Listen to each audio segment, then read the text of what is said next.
दीपाली मिश्रा। आइए नजर डालते हैं आज की खास खबरों पर। Agro input dealers association Shahjahanpur ने जिला मजिस्ट्रेट को ज्ञापन सौंपकर उर्वरक और कीटनाशक व्यापार में व्याप्त अनुचित प्रथाओं के खिलाफ आवाज उठाई है। संगठन ने उर्वरक कंपनियों पर अनुचित टैगिंग और ओवर रेटिंग थोपने का आरोप लगाया है, जिससे रिलेटेड व्यापारियों को परेशानी हो रही है। एसोसिएशन की मांगे FOR सुविधा उर्वरक रिलेटर के गोदाम तक पहुँचाया जाए, टैगिंग और ओवर रेटिंग बंद, इस प्रथा को बंद किया जाए, कीटनाशकों पर अनुचित कार्रवाई रोकना, कीटनाशकों पर अनुचित कार्रवाई रोकी जाए, स्पष्ट नीति और गाइडलाइन जारी की जाए, स्टॉक रजिस्टर बंद, POS मशीन के ऑनलाइन डेटा के आधार पर स्टॉक रजिस्टर को बंद किया जाए। चेतावनी, यदि मांगे नहीं मानी गई तो रिलेटेड व्यापारी मजबूरन आंदोलन करेंगे और अपने लाइसेंस सामूहिक रूप से सरकार को सौंप देंगे। Agro input dealers association Shahjahanpur ने प्रशासन से त्वरित कार्रवाई की अपील की है, ताकि रिलेटेड व्यापारियों को राहत मिल सके और व्यापार सुचारू रूप से चल सके।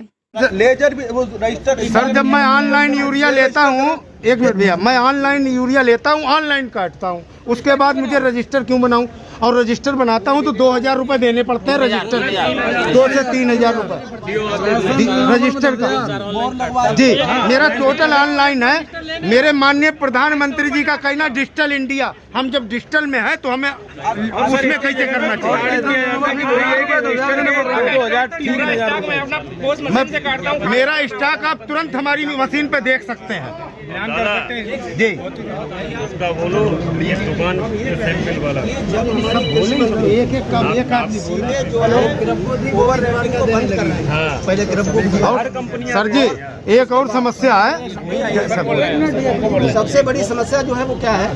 सबसे बड़ी समस्या है ये जो है 30 तारीख कल 30 जून को जिला कृषि अधिकारी ने ये आदेश तो कर दिया है, लेकिन ये आदेश केवल दिखावा। मैं आपको ये कहना चाहता हूँ, ये धरातल पर इसका पालन नहीं हो रहा है।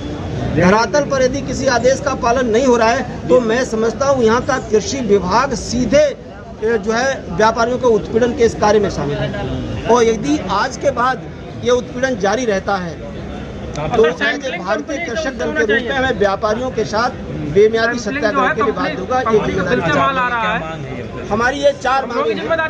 पहली मूल मांग है ये कि व्यापारियों का जो प्रत्येक उर्वरक का जो सरकार ने तय किया है मांग, उस रेट में थोक विक्रेता के हाथ से माल मिले, तभी वो मानक से रेट से और टेकिंग ना हो उसमें, अन्यथा वो ओवर रेट बेचेगा, किसान से सीधे लड़ाई होती है, उसका व्यापार प्रभावित होता है।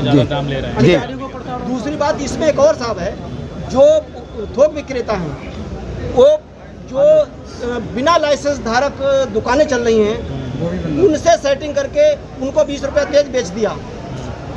ये लाइसेंस धारक नहीं कर पा रहा है, तो वो गैर लाइसेंस धारक लोग ओवर रेट इनडायरेक्ट लेकर के वो दोनों लाभ उठा ले रहे हैं। इसलिए मजबूरी में अपनी दुकान चलाने के लिए हमारे फुटकर विक्रेता को भी ओवर रेट लेने को मजबूर होना पड़ता है। यदि उसने नहीं लिया तो उसको माल ही सप्लाई नहीं होता, तो जब उसके माल सप्लाई नहीं होगा तो बेचेगा क्या?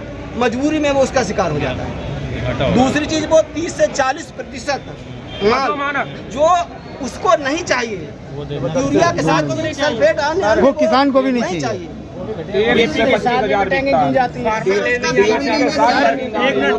चेकिंग होता है रेक पॉइंट से होनी चाहिए सर, हमको मिल रहा है। जो DAP NPK यूरिया आती है उसको रेक पॉइंट से होनी चाहिए। मैं ये कह रहा हूँ कि हमारी सरकार के कृषि मंत्री कर रहे हैं कि यूरिया के साथ अन्य उत्पाद खरीदने की शर्त लगाने पर रद्द होगा लाइसेंस। 3/7 ये होलसेलर नहीं मान, उसके बाद भी नहीं मान रहे। एक कमी है इसमें, फुटकर विक्रेताओं पे आप जा रहे लाइसेंस न दोगा, जो कंपनियां भर के माल बेच रही हैं उनपे सख्ती नहीं हो रही था। आदेश में पूरा कहा गया, होलसेलर अगर विक्रेता फुटकर विक्रेता यदि माल चाहिए उसे यूरिया का तो यूरिया दीजिए, अगर उसे नैनो यूरिया चाहिए तो नैनो यूरिया दीजिए, जबकि आप जबरदस्ती क्यों उस पर। उसके बाद साहब सैंपलिंग के बारे में सबसे बड़ी समस्या ये है, आप हमारे प्रतिष्ठान पर आकर सैंपलिंग कर रहे हैं। हम जो भी माल खरीदते हैं वो नंबर 1 बिल पर खरीदते हैं, डायरेक्ट कंपनी से खरीदते हैं, हम यूरिया डीएपी रैक से लेते हैं जो गवर्नमेंट हमको सप्लाई कर रही है। अगर उसका सैंपल फेल हो रहा है तो उसके जिम्मेदार हम नहीं है, कंपनी होनी चाहिए। और उस पेटी लाते बंदी बेचते हैं, उसकी सैंपलिंग में हम कहाँ से बेच रहे हैं? भाई सील माल बेच रहा हूँ सर, उसके बाद हमारी जिम्मेदारी क्या है? भाई हम सील माल खुला माल में हमारी सैंपलिंग हो तो मैं जिम्मेदार हूँ। व्यापारी की होती है, दुकानदारी फिर व्यापारी, होलसेलर और कंपनी जहाँ से माल आता है। आपके माध्यम से हम लोग एक ही चीज चाहते हैं, इन व्यापारियों का उत्पीड़न हम यहाँ शाहजहानपुर में तो नहीं होने देंगे, इस बात की कसम खा ली है। ठीक है, आपसे बस एक ही अनुरोध है कि आप संबंधित तक हमारी मांगों को पहुंचा दें और इस पर तत्काल कार्रवाई हो जाए। ये समय सीजन का है, इन व्यापारियों का यहाँ लड़ने का नहीं था, ये किसानों के साथ वहाँ पर 3 महीने का सीजन मिलता साहब, 2 महीने हम लोगों का। ठीक है, दुकान छोड़ेगा तो क्या करें? ठीक है।